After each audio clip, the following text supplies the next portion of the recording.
Hello friends, movies all অ্যাবাউটে আপনাদের স্বাগত। Amazon প্রাইমে বেশ কিছুদিন আগে এসেছিল একটা হরর ওয়েব সিরিজ, নাম খফ। গল্পটা যদি একটু বলি, শহরের এক নির্জন প্রান্তে রয়েছে একটা সরকারি গার্লস হোস্টেল। সেই হোস্টেলে থাকতে আসে একটি মেয়ে। সেখানে থাকতে এসে সে দেখে যে তার পাশের রুমে থাকা 4টে মেয়ে অদ্ভুত আচরণ করছে। তারা বলে যে তারা নাকি এই হোস্টেলে বন্দি, কারণ তারাই চাইলেও এই হোস্টেল থেকে কিছুতেই বের হতেই পারছে না। এক অশরীরী আত্মা নাকি তাদের এই হোস্টেল থেকে বের হতেই দেয় না।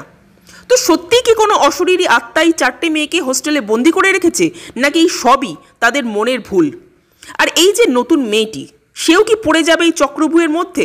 এই সব কিছু জানতে হলে আপনাদের সিরিজটা দেখতে হবে, যেটা অ্যামাজন প্রাইমে চলে এসেছে, মানে অনেক দিন আগেই চলে এসেছে। এক কথায় বললে এই সিরিজটা কিন্তু বেশ ভালো একটা সিরিজ হয়েছে। প্রথমেই বলবো, এই সিরিজটার গল্প, অনেকগুলো প্লট একসাথে যুক্ত হয়ে এই গল্পটা নির্মিত হয়েছে। স্ক্রিন প্লে যথেষ্ট ইলাবোরেট করা, ফলে প্রথম কয়েকটা এপিসোড দেখার পর কিন্তু সিরিজটা আপনাদের একটু বোর লাগলেও লাগতে পারে।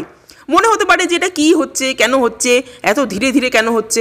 কিন্তু হ্যাঁ, আস্তে আস্তে কিন্তু এই সিরিজটা ইন্টারেস্ট গ্রো করতে সাহায্য করবে, এবং শেষের দিকে গিয়ে এই সিরিজ থেকে আপনারা চোখ সরাতেই পারবেন না। এই সিরিজটা আমি বলবো মেয়েরা অবশ্যই দেখবেন, কারণ তারা অনেক বেশি রিলেট করতে পারবেন এই টপিকটার সাথে। এটাকে হরর সিরিজ হিসেবেই প্রচার করা হয়েছে, কিন্তু হরর বা ভয় সেটা ঠিক কী? মানে ভয় মানেই কি শুধু অলৌকিক জিনিসপত্রের ভয়? তা কিন্তু নয়। অলৌকিক জিনিসপত্র তো আছেই, কিন্তু তাছাড়াও অনেক বেশি হলো বাস্তব ভয়।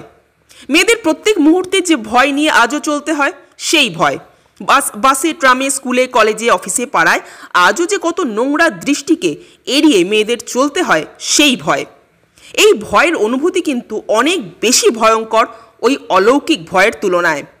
রজত কাপুর এখানে একটা অদ্ভুত মিস্টিরিয়াস ক্যারেক্টার প্লে করেছেন। যদিও সেই মিস্ট্রি শেষ পর্যন্ত সলভ হয়েই যাবে, কিন্তু তার চরিত্রটাই কিন্তু এই সিরিজের কাইন্ড অফ টার্নিং পয়েন্ট। এবং রজত কাপুর অভিনয়ও কিন্তু করেছেন মারাত্মক, মানে চুটিয়ে অভিনয় করেছেন। তবে শুধু রজত কাপুরই নন, যে অভিনেত্রী মুখ্য চরিত্রে রয়েছেন তিনিও কিন্তু দারুণ অভিনয় করেছেন। এমনকি ওই যে 4টে মেয়ে যারা হোস্টেল থেকে বেরোতে পারে না, তারাও দুর্দান্ত। অভিনয় এই সিরিজের একটা পজিটিভ পয়েন্ট। তাছাড়া আরও একটা জিনিস যেটা না বললেই নয়, সেটা হলো মেকআপ। মেকআপের কাজ দারুণ হয়েছে এই সিরিজে।